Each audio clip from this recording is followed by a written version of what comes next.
I actually don't know the words, so I don't think we could do that. I know. I walk in the spot, yeah, this is what I see. Everybody stops and staring at me. I got fashion in my veins and I ain't afraid to show it, show it, show it. I'm sexy and I know it. Well then, I guess the musical podcast did happen.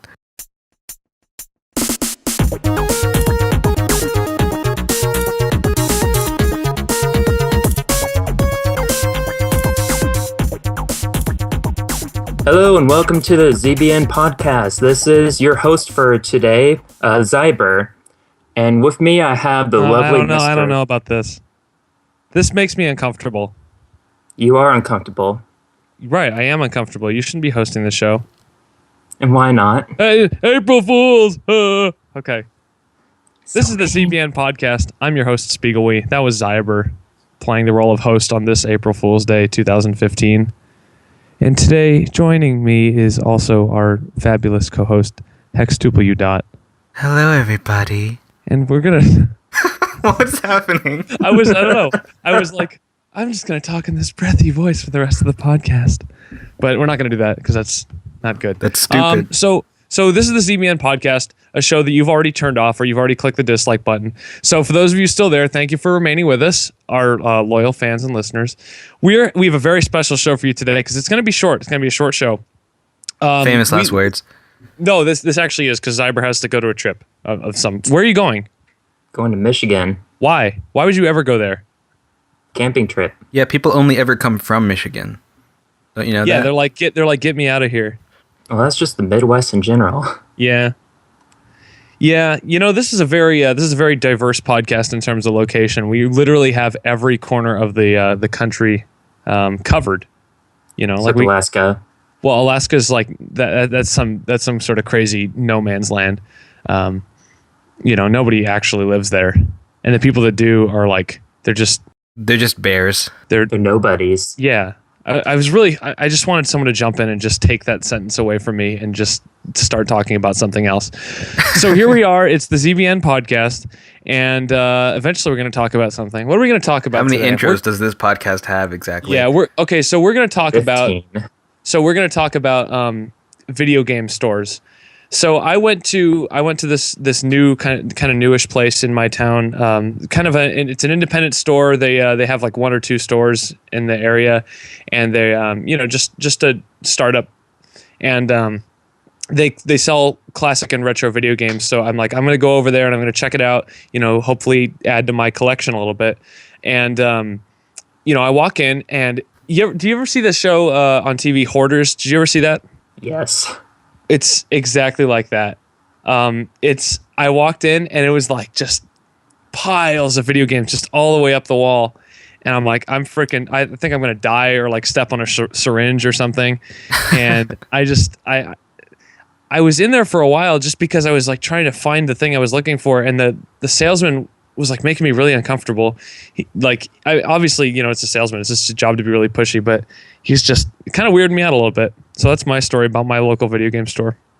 It was basically a hoarder's paradise with pushy salesmen and syringes sticking out of the ground. Was he like rubbing your thigh or something? No, he wasn't rubbing my thigh, but he was like, I would ask him about a game. I'd be like, hey, do you have, Ape Escape because of Xiaber? And he's like, yeah, man, it's right here, $25. I'll go ahead and ring it up for you. I'm like, no, I didn't want it. I was just wondering if you had it and like get a price check, because I have a list of all the games I want. And I have like a reasonable price range because I'm a smart collector. You know, all the best trait of a collector out there is to like know what the price is of the thing you're looking for, so that you can quickly reference it. And they were really expensive, and I did buy some games that actually were good values, but I don't think I'll go back again just because it made me really uncomfortable being in there. Anyone else have any stories like that about their local game stores that are weird? No, honestly, I don't really visit game stores that often, like at all. I don't even buy games that often, quite frankly, so it's actually a rarity. Because you're not even a gamer. Yeah, I'm not, remember? We've established this. This is in the lore. Yeah, that's right. But I mean, that was a I do have a cool story. Topic. I do have a cool story though about. So those of you who aren't following me on Twitter, you wouldn't have gotten this yet. But so Kotaku. Everyone go follow Hex on Twitter at ArtsyOmni, and while you're at it, follow me at SpiegelWee. Yes, do that. And so while I was on Facebook, one of my friends messaged me with an article by Kotaku talking about how GameStop recently got 4 DSs or 3 DSs each. Specifically, the limited edition Majora's Mask new 3DS. They got 4 of them per store. Yes. And so the morning of the day that they got the shipment, I woke up later than I wanted to, and it was already like an hour and a half after opening, but I called that GameStop and asked them if they had any of those left, and I fully anticipated that they wouldn't, and they had 3 left of the 4 an hour and a half later. So clearly in my area there aren't that many people out to get Majora's Mask 3DSs. There are, your so I got city one. Your city doesn't have a bunch of losers. Yeah, basically. So yeah, like we waited in line for the gold Mario amiibo at Walmart. I did like go to Walmart to see if they had any. They didn't. So we got there at 11:30 p.m. and the store opened at 6. So we waited 6.5 hours, got our gold Mario amiibo, still got mine in the box. I don't know if I'm going to take it out or not. Probably not. And there it is. I'm looking at it right now. And it just reminds me of how much of a waste my entire life is. Hey, Future Omni, put a photo of Shay's gold amiibo on the screen. You have right now. you have my Facebook yes picture. Yeah, okay. Thank you. What a creep. So everyone enjoy this picture you're looking at right now. Nobody ever has like seen me in person before. Like every picture they've ever seen of me has been like my little drawing. So you're seeing me. That's the real me right there in my Wiener Schnitzel shirt. Good stuff. Yeah. Good stuff. So like when you wait in a line to get something from Walmart, aren't they usually open like 24/7? Some Walmarts are. The one that we went to was not. We figured that was actually our best bet to get one, because I figured if we go to a 24/7 Walmart, we'd have to get there like at a weird time, like the day before, and like just keep checking and be like, hey, did you put them out yet? Did you put them out yet? And like that would just make me super worried that I wasn't going to get one. So I'm like, you know what? We know this is coming out on this day. Let's just go wait the night before, and we'll guaranteed we'll be able to get one. Right. And there were several points when we were worried we weren't going to get one, because like at 5:00 in the morning, one of the employees came out and was like, hey man, I just want to let you know, I know you've been waiting out here. We haven't found them yet. And I'm like, oh my God, like, no, don't do this. We've been waiting here all night. Go frickin' find those amiibo. I don't care if you have to like count money to get in the registers. Like, this is more important. So go dig for them gold amiibos. So it didn't even occur to me how many like interesting gaming stories I had since the last time we did a show. Because we recorded Marchjora's Maskness like 2 weeks ago. That episode. Yeah. Fun. Omni had a lot of fun editing that episode. By the way, if you guys didn't notice like all of Omni's little fantastic visual like jokes and just the job that he did in general on that episode, he deserves a round of applause because he did a fantastic job. And good segue. Future Omni, add a sound clip of applause. Thank you. It's a good segue to what I wanted to talk about also, and you can keep that applause going because Omni, you worked on a game that won an award. That's right. It won a freaking award. So, I work for a company called Rice Bowls, and we made a game called Hunger Crunch in order to create a revenue stream for providing the food budget for orphanages in all of these countries around the world. And our game Hunger Crunch got awarded App of the Year for Social Good at Facebook's F8 conference. So I imagine not a lot of gamers are interested in Facebook's conference and stuff like that, but it is cool to finally get some kind of recognition for our game efforts, and hopefully it leads to some exposure for the game because it's for a good cause, and I'm really passionate about it. So we're hoping that this leads to cool things, and I anticipate it will, but you never know. Yeah, and like you said, not even just the recognition, but the exposure that the game is going to get is like really cool just from all that. Like some of the local news people covered it right away. They didn't even ask us. They just covered it because not a lot of crazy tech things happen out of South Carolina. You didn't get any interviews or anything? Like no interview requests? Not me personally. I mean, not you specifically, but I mean, like the head company, of the team. I imagine, like the team, I think, has been in contact with a few magazines that are local. Maybe there's going to be some features on different news websites. So I don't know. I wasn't really at work much today, so I don't know what's going on with that. But we'll see what the analytics says on the website as far as hits and stuff goes. Yeah. So one final story, and this is an interesting one because this happened yesterday. We're recording this on the 27th of March. It'll be up by April 1st because I think that's when we're trying to get this up. But on the 26th, a piece of information came out. Like it was a little video of an intro to Paper Mario: The Thousand Year Door, but it was on 3DS, and it was like it was an elaborate. Basically, it ended up being another fake leak. Yep. And the then the guy tweeted about it, and he said like, "Oh, it was fake. I did it." And then he tagged Omni in the thing, and I'm like, "Oh no!" Like this. What have I done? The whole Rayman leak thing just got a whole lot worse because I knew you were going to influence people, but now people are following literally the exact same model of what you did. They're faking something, they're removing the video, and then the very next day they're like saying, "Oh, I did it. It was me. It was fake." And it's like, and they're apologizing afterwards. People are really going to try to get attention for doing like, and it wasn't bad. Like it looked okay, but like it wasn't complete. Like I could tell it nearly wasn't as much effort as you put into your thing, obviously. And congratulations to the guy for fooling some people. Like I was always leaning fake, just because of the nature of it. Like it didn't have an intro or whatever, but yeah, that happened. Anyway, so yeah, I just wanted to acknowledge that and say, like, if you're considering doing a fake, that guy might even like subscribe to this channel. So like, I mean, like I said, dude, congratulations to you for doing that. And like, you got some people to believe you, and and that's great. But if you're considering doing one, and be very careful, people, like, yeah, and do something that's like crazy. Like I don't know, do Halo for Nintendo 64. I don't know why I laughed that much. It's not that funny. Yeah, so I'm just running on fumes. I'm really tired. I had like a bag of guacamole flavored chips last night. So Xiber, you still there? Yeah. Someone please just stop me from talking. Hold on a second. My brother is playing guitar right now, and I'm wondering if it's getting picked up. You know I what? can't hear it. Just keep it in. You guys can be graced by my brother's guitar practice. Whatever. Paul, you sound care. fantastic. Applause. I'm like straining my ears to hear it right now. If there's no guitar music, you're not gonna pick it up on Skype, but I'm sure it's getting picked up in the microphone. Why don't you tell him to stop?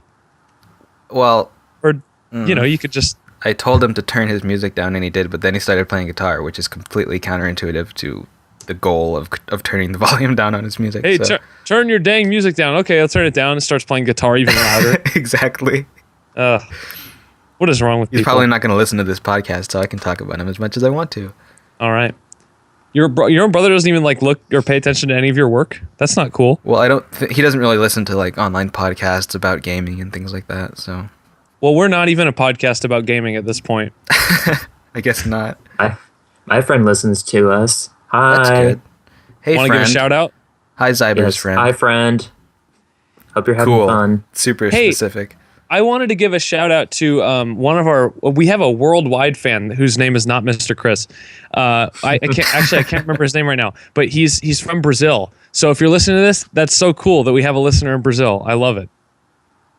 Did you guys see this guy? I don't think so. He had a user question. He's like, "Why did you guys buy a Wii U?"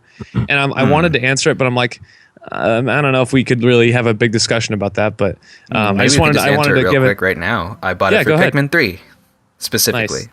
I mean, I was going to get a Wii U eventually at some point because it's a Nintendo console and I'm a Nintendo fan. But Pikmin 3 was the catalyst that made me go out and actually pick one up. So I imagine that's a lot of people's stories.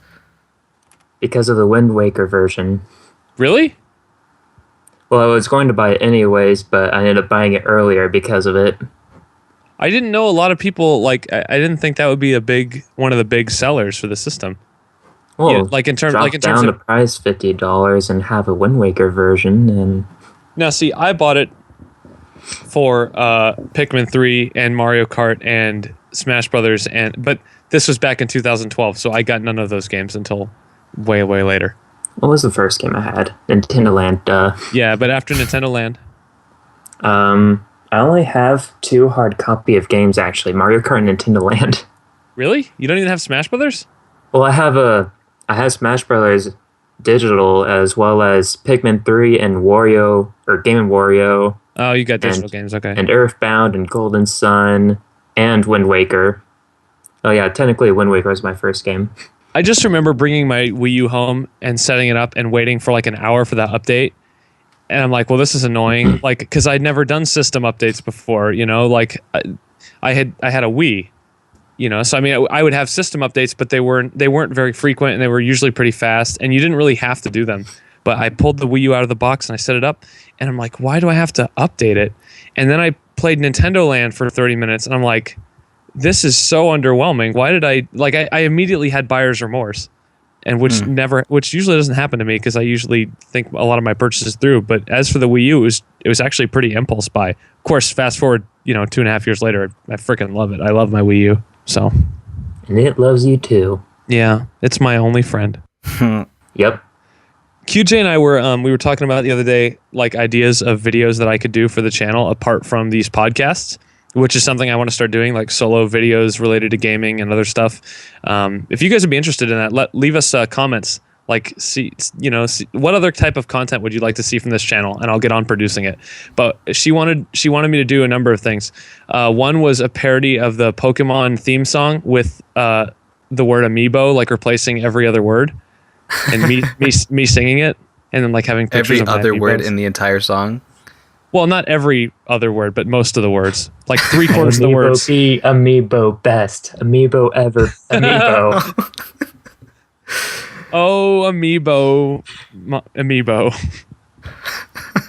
That would be a train wreck. Yeah, it would be bad. Also, I don't know. We had some other ideas. I had an idea that totally got just shut down by everybody. So hopefully it will never see the light of day. But if it does, and you guys like it, just criticize everybody. So we kind of just did a user question. We love getting user questions and comments. Leave us comments and questions because we love it. That was the most redundant thing I think I've ever said. Wow. Okay. So, wow. This is a very bad show. So what was our topic again? I don't know. Okay, so Xiaber came up with something like 15 minutes before the show, so we're going to talk about this. And I don't know if what was your idea again, Xiaber? Replayability. My idea is just discussing the idea of replayability of games. So was there a specific game that you were playing that you're like, wow, I've played this game like 10 times and it's still super entertaining to me and it still has all the wonder and value of it the first time I played it? Well, back when I was a kid, I pretty much went through my whole collection like once every 2 years. It was easier when you were a kid and you didn't have 300 games and you didn't have a job. Yeah, but like even then, like if I were to, sometimes I'll be all like, oh, I really want to play this game now, and I'll play it and I'll still enjoy it. And I'm just like, I wonder if I feel about that way for some of these newer games where I just kind of play it trying to finish it. Do you think it's more of a, like, our mentality has changed since we've gotten older? Like you said, like, we just try to get through games now and, like, get all the customs in Smash Brothers? Or do you think it's just a matter of games aren't made the same way anymore? I think it could be a bit of both. Because, like, there are now games that are, like, 10-hour story cinematics. It's like, oh, hey, I could replay this, or I could replay a game that has me have fun gameplay. Right. And, like, I think maybe you're onto something with it being a little bit of both, because I played Majora's Mask 3D when it came out, and as soon as I finished it, I'm like, I'd like to play that again. And and that's a game that's from, now 15 years ago. It's basically still a 15-year-old game, has the same mechanics and everything. And granted, it is like one of my favorite games ever.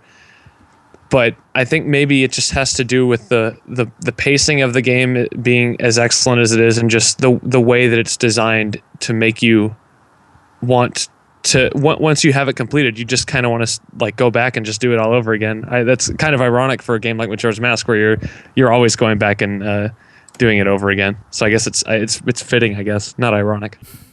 I think we completely lost Hex. Sorry, I had to yell at my brother. Anyway, okay. I had an interesting kind of thought about replayability, and that is that the way games are designed in order to sustain the player's interest is very different today than it was. Like, people are often creating things like side quests and optional content that is kind of tangential to the like main storyline of games, whereas back in the day when you created a game, it's just like here's the game in its entirety, and you just want to repeat that experience over and over again. Like people who play Ocarina of Time like over and over again, like annually, there are people out there that do that. And it's not because the side quests are like just drawing the game along, but it's just the experience of playing the same thing over and over again is actually enough for them. Right. What you're saying is basically, before you would play the game over and over again. Now you just play the game more. Like you go further into it. Like you have these games that are 150 hours long, and you can't play it again because you can't even play through it all the way at once. You just keep doing more and more things, and it almost feels like games aren't really meant to be even completed anymore. Yeah, that is kind of how it is. Reminds me of how I started Final Fantasy 12. Pretty much, I got stuck at a dungeon, and then I restarted the game and got better, and then I would pass that dungeon, get stuck at the next dungeon, and restart again. I can't do that again anymore. Well then, sorry. Okay. I wasn't exactly paying attention because I was still trying to get my brother to stop playing guitar. Okay, I only have about 3 minutes left. Texas Brother Plays Guitar episode. See, I told you it'd be a short episode today. Xiber's got to get going, so let's do a little wrap up here, and then we're gonna actually take a short break, and then we're gonna go and do our Marchjora's Maskness segment where we'll update you on like all of that's going on there. So you guys should totally vote for my games. No, don't vote for any of those. They're all terrible. I think Chris needs some help in that. And that all of his games were like poor getting Chris, annihilated. all his games got deleted. Well, he should have picked better games, honestly. So anyway, if you don't know what we're talking about, go back and watch the Marchjora's Maskness episode. Are we calling this episode 25? I guess we are. I would say yes. It's not 24. I don't know because I'm not sure if we numbered the last one. I don't think we ever decided. Really know. All right. Well, so yeah, replayability. I mean, like I'm playing Gears of War right now. I don't think I'll ever replay it, just because I feel like I'm getting a very, very linear experience. Like there's only one way to play the game, like a long movie. And I feel like it's not a long movie. Like it's an action game, right? But like it's more interactive certainly than something like The Order, or which of course has been compared to Gears of War a number of times. But anyway, like I don't think I'll play it again. I think it depends on like whether you're creating a linear experience or a more or a less linear experience. Like you don't really need to play a linear game over again. You can play a game that has multiple ways to play it, or different alternatives for ways to go through the game, stuff like that. And there's value. Depends on how linear the game is. Like games like Pokemon have like unlimited replay value because it's like, well, I've never tried this team before, so maybe I'll try this Pokemon around this time. Yeah. Or games like Fallout where the game is enormous, and even once you do everything, you want to do everything again because you started forgetting about stuff that you did before, and it's certainly not linear. Like the Elder Scrolls series is famous for that too. Zelda. So that Zelda man. It's like 3 months away. How many days until E3? Can we start counting days? A better question would be how many days until we get the next Nintendo Direct, because that's definitely closer. But why is it taking so long? Because they've had Korean ones. But if they wait any longer, they're gonna just like say, "Oh, well, we'll just do one at E3." Yeah, and then we're not gonna get to see Splatoon. We're not gonna get to see Splatoon until we have it in our hands. And that, like, well, I imagine they'll do like a Splatoon specific Direct if nothing else. That's fine. I just want something. But they did drop a ton of Splatoon news recently.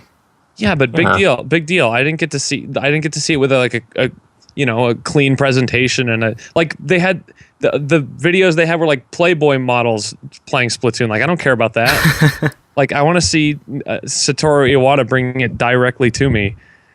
I just did the hand motion. That's really nice. That's super nerdy. Well, we'll see. Right. Well, Xiber, go have fun in Detroit or wherever you're going, if that's possible. Yeah, I'll try. I'll see you guys next week. Okay, we're going to take a lovely break, and we're going to be back in a couple minutes. It's going to be the best break No, ever. not even a minute. You can just skip ahead. I don't care.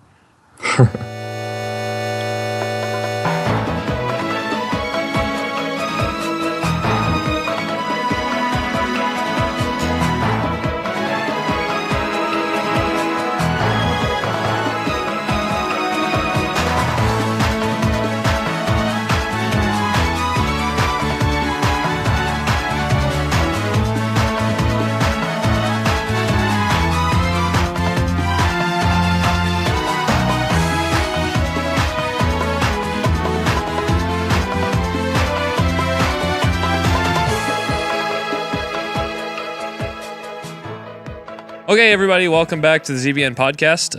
We're going to go on to our Marchjora's Maskness segment right now. We're going to do this at the end of every podcast for the next, I don't know, however long it takes us to finish this. And basically, it's just going to be me updating you on what's going on. We set the bracket, and everything's all set up. We got the seeds, and you're now looking at a picture of what it looks like. If you can't see it, just go ahead and full screen it so that you can see like where all the games are. So we got 4 regions, and each game is going to have a first round matchup. Obviously, we tried to do it in an interesting way. I don't think Hex has even seen these yet, so nope. You can say what these matchups look like in your opinion. Like you can analyze them a little bit. We'll do like a little fakey ESPN college basketball analysis. Like, well, Metroid Prime has the advantage because they're big and they can get boards in the paint. And that's not a very useful reference to me because I don't watch television or sports. So, nerd alert. Okay. No, I mean, honestly, you can be a nerd about anything these days. Like, I'm a nerd about sports. I'm super into sports. Fantasy football is just D&D for jocks. It totally is. I play fantasy football every year. I'm like, this is freaking great. It's so nerdy. Like, every week, I'm like, oh, I got to set up my lineup. Oh, what would give me the best advantage this week? I actually won my league this year. So, if anyone watching this is into fantasy football, Hi, what's up? Me too. Okay, so you're like I said, you're looking at all the regions. You probably looked at some of the matchups and ignored me as I talk about jock nerd sports stuff. So, I'm just going to go through all the matchups one by one. We'll kind of maybe touch on some of the more interesting ones. So in the first region, we have number 1 Metroid Prime versus number 8 Super Metroid. This is actually one of my favorite matchups. Biggest potential for an upset here. So, oh, by the way, as soon as this is over, there's going to be links to the polls where you can vote. So please vote only once. I don't know. I don't care if you find a way to like get around voting only once. Just vote once, please. Like don't skew the results. We're trying to make this a legitimate thing every year, and if people skew the results, it's just not as much fun. So there'll be links to the polls. So go ahead and go vote when you're done listening to us talk here. So what do you think about this matchup? Well, it'll be very telling of what people's opinions are of the franchise as a whole. Like, it is very divided between the 2D and the 3D games as far as how you play them. It's kind of like Ocarina of Time versus A Link to the Past, which is not a matchup that we have. That's unfortunate. Yeah. Wait, is Link to the Past even in this? Nope. Company? Yeah, I didn't think so. It's not, because people screwed up. And people wasted slots on Shrek. It's so ridiculous. It makes me so mad. Okay. 4-5 in this region, we have F-Zero GX versus Beyond Good and Evil. I think Beyond Good and Evil might be seated a little high, but that's what we decided upon. Actually, we did a lot of the seating based on Metacritic score.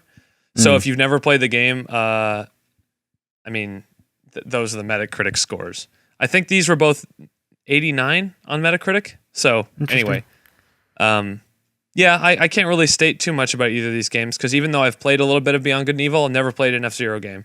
Yeah, so I haven't played really either of them, at least specifically GX. So yeah, it's hard to say. It's kind of apples to oranges, it seems. This next one is a weird one. Remember, you're just voting for your favorite game, by the way. So it's not like you're doing an actual comparison. You just like do the one you like more. Mm-hmm. So 3-6 Crash Bandicoot Warped, Donkey Kong Country Tropical Freeze. This is kind of a mismatch, I think, of like, because I don't think Crash should be a 3 and Donkey Kong should be a 6, but that's what it is. So we went by Metacritic score. Huh. So by that measure, Crash Bandicoot Warped is a quote better game, So then we'll see how many people who are older get into the votes of this, because I imagine people who are younger didn't play Crash back in the day. So that'll be interesting. Crash was once a proud, good franchise. Yes, mascots. What the heck happened? What happened? Naughty Dog stopped working on it. Naughty Dog makes good games. Really good games. 2-7 Super Mario World 2 Yoshi's Island versus Age of Empires 2. I think with our crowd, this is going to be an easy win for Super Mario 2. Not much to say there. Yeah, next region we have a Zelda matchup, Wind Waker versus Link's Awakening. Link's Awakening DX. I think this is going to be another pretty easy victory. I don't think a lot of people have played Link's Awakening. I haven't, actually. Oh my gosh, go out and play that game. It's really good. It's not better than Wind Waker, but it's really good. Ape Escape, Elite Beat Agents, 2 games that probably nobody have played. That seems like, yeah, Xiber's both of those, right? Yeah, Xiber's both of those. And Elite Beat Agents is really good. I don't know if you've played. I haven't played Ape Escape, but I'm definitely voting for Elite Beat Agents in that one. I forgot that game existed until he brought it up. Yeah, it sounds like a bad Super Monkey Ball clone, doesn't it? A little bit. There might be like big Ape Escape fans out there that we're offending right now, but it sounds like bad Super Monkey Ball. I mean, they got up to like 3 games, didn't they? 4, I think. 4, yeah. Yeah. Shadow of the Colossus, Kingdom Hearts 3-6. I imagine little PS2 match up there.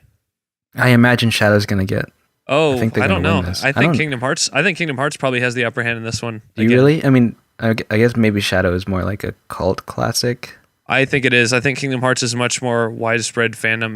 Besides, the people that I asked to not ruin the poll are going to ruin it just to make sure Kingdom Hearts wins. Well, so it's like widespread versus passionate, loyal, small fan base. So I imagine it's going to be interesting to see what segment is more prominent in our audience.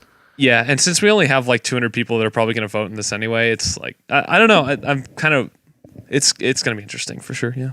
Party game matchup 2-7 Smash Wii U versus the original Mario Party. I imagine Mario Party will win. Whoa, really? No. Oh. That's not cool, man. Like you had me all going like ready to have an argument with you. No, Smash should run away with it. Yep. Which is too bad because I like Mario Party. Don't know if I like it more than Smash. Probably not. You know what they need to do is make Smash Party. An actual like not crappy board game mode for Smash Brothers. Yeah, yeah. Could you imagine if Smash Tour was better? It would have just totally replaced Mario Party forever. Yep. Like, what if they had actual mini games? Like, what if they had made it like Mario Party? That would have been awesome. If they made it like scenarios that are kind of like event match, where yeah, that would be cool. That is something that would be really cool to see in the next Smash Brothers. Next region, this is a good one too. 1-8 matchup: Resident Evil 4 versus Chrono Trigger. 2 very different games, but 2 games that are both very popular and very good. One is much older. I have to imagine Resident Evil is going to win that one. That's my guess. It's got my vote, but even though they are both very good games. I really don't know. This is one of those ones that just like it could go either way. Here's another one, I think. Majora's Mask 3D versus Paper Mario the Thousand Year Door 3D. No, just the GameCube one. I'm going to guess Majora's Mask. I think so too, because Zelda versus Paper Mario. Because it just came out, and I think people like Paper Mario, but I think a lot of people haven't played that game in a long time. Newsflash, people, Paper Mario: 1,000-Year Door is still really good. Go back and play it if you haven't played it in a long time. Or wait for that 3DS port that they're doing. Yeah. That was actually one of the topics I wanted to bring up on today's show, but then Xiber had to leave us, so I guess I'll just ask you, what's a remake you'd like to see on 3DS, like from that era or from N64? Because obviously Nintendo's not afraid of doing remakes on 3DS. They already have 5, and they're going to do 2 more, or 1 more, because Paper Mario isn't happening. 1,000-Year Door was on GameCube? GameCube. What GameCube game could they port and do a good job with? I'd like to see Chibi Robo, like on 3DS. Well, there is a Chibi Robo 3DS game, though, right? No, it's just DS, I think. Really? Unless you're talking about that crappy photo finder game. Oh, that's right. That's what it was. Yeah, I don't think that counts. I think Chibi Robo is a game that nobody played. Nobody played it. I played it when I was a kid, and my friends were playing Gears of War. So I am somewhat disturbed by the lack of Super Monkey Ball stuff on 3DS. I don't know if Sega still like does that. They do on mobile. They do? Yeah. All right, well. Anyway, Chibi Robo, that's my pick. They should remake Super Monkey Ball 2 with the newer character designs, because I actually do like the new character designs better. I think they're a bit more inspired. But I love the level designs from the older Super Monkey Ball games. I think they're more challenging. I haven't really played many of the newer ones, but did you play Super Monkey Ball Banana Blitz? I did. I rented it. Isn't it a great name? I don't know if it's a good game, but it's a great name. I like Banana Blitz. I think it's. I was bummed by the. It's like Sausage Fest, but the lack of Dole bananas. I hope I got someone to laugh at that joke at home. What's next? Ratchet and Clank Up Your Arsenal, and Sonic 3 and Knuckles. This is an interesting matchup because I'm not sure how many of our fans have actually played the Ratchet and Clank games. Yeah. They're products of different eras too, so that's going to be interesting. Yeah, I feel like this one could go either way too, but for different reasons. Just because I don't feel like there's anybody voting in this poll that has actually played both of them. Mm-hmm. Not like very few people probably. Yeah. Maybe I'm wrong. I don't know. 2-7 Fallout 3 Mario Kart 64. I'm gonna be very irate if Mario Kart 64 wins over Fallout. Yeah, I 3. imagine Fallout, given it a more modern game, is going to win out on this one, and given its quality, versus the fact that Mario Kart is kind of like pioneering, but sort of also aged a little bit poorly compared to, some other games. Do people think it's aged poorly? Because everyone seems to always talk about. Maybe it's just nostalgia talking, but everyone says, "Is it? Is it okay?" I say so. Because Nick said last week, or when we did the show, he's like, it cut all these corners, like it got rid of music when it in 4-player mode, and like you couldn't see anything in the battle mode and all this. And I'm like, really? I don't remember any of that. So maybe it is all just nostalgia talking. Like maybe you all need to go revisit Mario Kart 64 and then compare it to something more modern, like Mario Kart 7 or 8, and then you'll realize the truth. Watch kids today play Mario Kart dramatic. 7 and then watch them play Mario Kart 64 back to back. Like, I have to imagine that they would not enjoy the original nearly as much just because of the technical deficiencies. The game has evolved, so. And it's better. Mario Kart 8 is the best Mario Kart, and I know people don't like hearing this, but it is. Get over it. It's freaking amazing. All right, let's go to the next one. Metal Gear Solid #1 seed versus 8 seed Mother 3. So there's one very passionate fan base, and then I don't there's see a how bigger Mother game. 3. It doesn't stand a chance. It doesn't. I don't see how it wins unless someone rigs the poll again, like I said not to. I don't know, man. People are really passionate about their mother. I didn't say that on purpose that way. They have an Oedipus complex. Gross. Anyway, Shovel Knight and Star Fox 64. I really like this matchup. I like this one a lot. One very recent game that has gotten a lot of good press versus one classic that a lot of people love and are very anxious to see. And rightfully so. Again. Ooh. It's good. I don't even know what I'm going to vote for. I really don't. This is probably one of the only ones I haven't decided because yet. I'm the one who put Shovel Knight into this. Yeah, it's easy for you. Yeah. So that's an interesting one. And by the way, go ahead if you're going to vote in these polls. If you want, leave comments about what you voted for and leave reasons why. Because why not? It's just interesting. 3-6 Okami versus Kirby Superstar. I don't really have a read on this one at all. Yeah, I don't either. Kirby as a franchise is a peculiar franchise because it was invented for like novice gamers. So yeah, the kind of play you get from it is kind of like a relaxing kind of game. But do people even like the Kirby franchise anymore? Because when Kirby and the Rainbow Curse got like so little attention when it got released, it was almost completely ignored.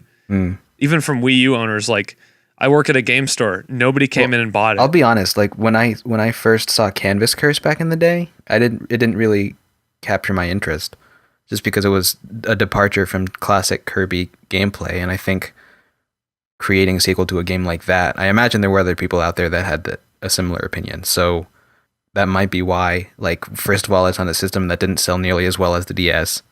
Yeah. And it's a departure from classic Kirby gameplay. So you're already narrowing your audience down significantly. I have to imagine a regular Kirby game would get more attention than Rainbow Curse, especially with that cool art style. Yeah. Okay. Last one. I think this is I feel bad because Piddle put this game in because it's a really personal choice for him because it's one of his favorite games ever for whatever reason. And it's Paper Mario versus Skies of Arcadia Legends.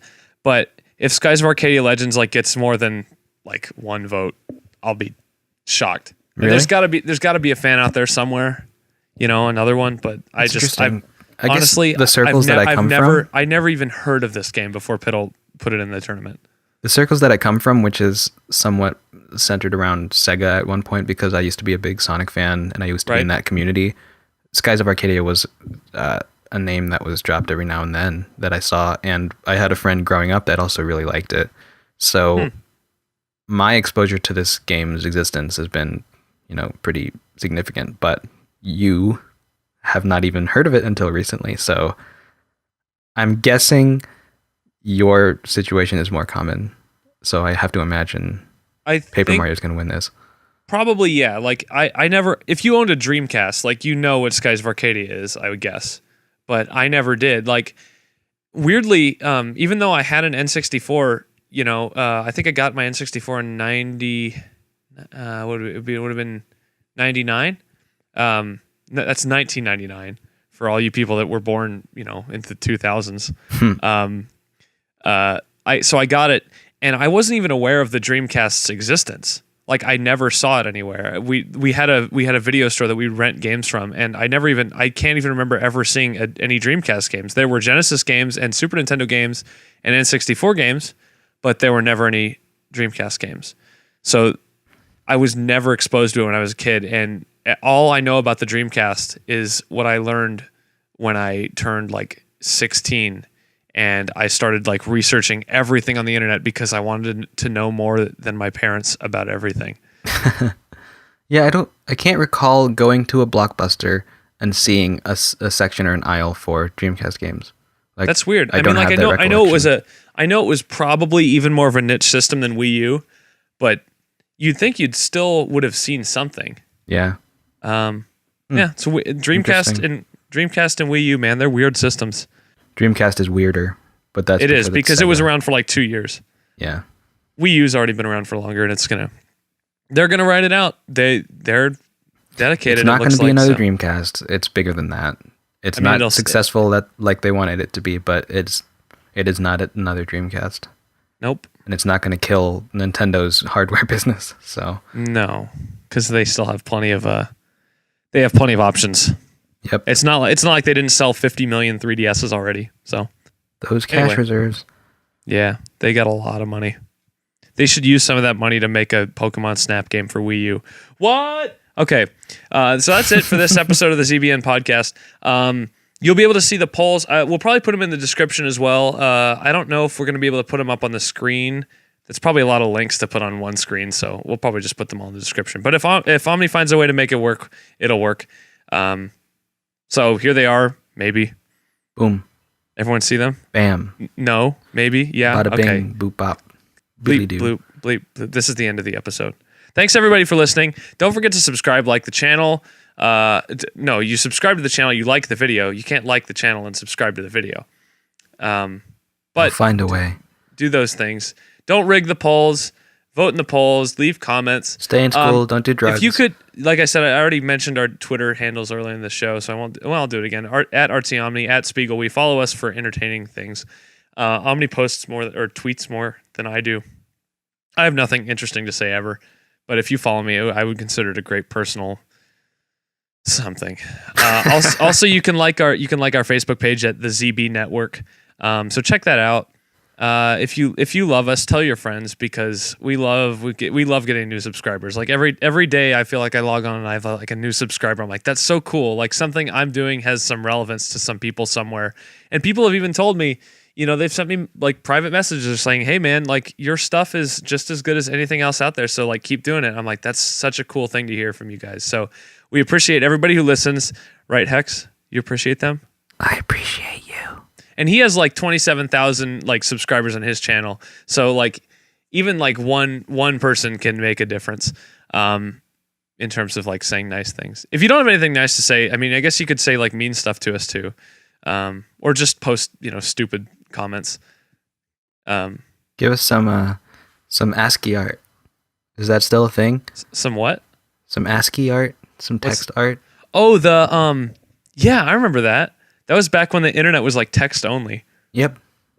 And it was like, it's like those little, we'll find an image. We'll put it right here. It looked like that. Isn't that cool? History right there. Okay. We're out. Thanks for listening.